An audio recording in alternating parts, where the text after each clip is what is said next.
Bagi pemerintah untuk mempercepat pemulihan ekonomi nasional dalam jangka pendek seperti yang kita tahu semua adalah tentu kesehatan ini perlu dijaga terus ya. Jadi kita harus terus melakukan penjagaan kita. Itu yang pertama. Yang kedua adalah yang kita lakukan secara signifikan adalah sebetulnya program perlindungan sosial dan dukungan UMKM dalam jumlah yang sangat signifikan.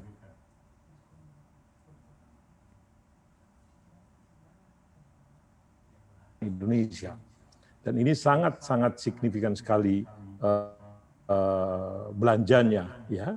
Dan ini di samping juga untuk menopang perekonomian kita, pertumbuhan kita, juga tentu yang paling utama adalah untuk menolong saudara-saudara kita yang berpenghasilan rendah ini supaya mereka mampu bertahan.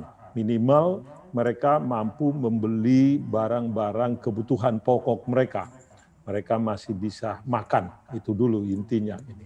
Jadi mereka juga di samping tadi saya katakan itu juga akan menambah permintaan terhadap barang juga akan menggerakkan ekonomi dan juga untuk memenuhi kebutuhan pokok mereka. Nah, program perlindungan sosial ini sangat signifikan sekarang ini, sangat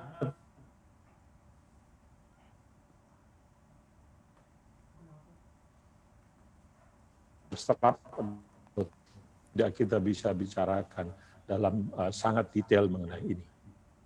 Ya, Pak Raden, ada belanja yang sangat signifikan sudah digunakan oleh pemerintah. Update per hari ini, realisasi dana pemulihan ekonomi nasional kita sudah seperti apa? Gambaran untuk kami, Pak Raden. Ya, pertama saya harus sebutkan dulu bahwa belanja nasional, khususnya untuk perlindungan sosial UMKM ini baru kita mulai di bulan Juni. Ya, karena memang kita tahu krisis itu terjadi di bulan April, Mei ya.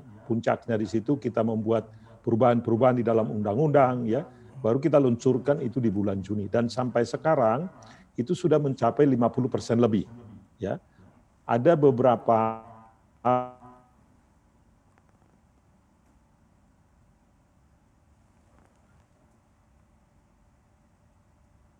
seperti bantuan sosial, program perlindungan sosial yang mencapai hampir 90% rumah tangga yang berpenghasilan rendah sekali ya. Jadi kita katakan 40% dari rumah tangga di Indonesia ini, 90% dari 40% itu kita sudah berikan program perlindungan sosial.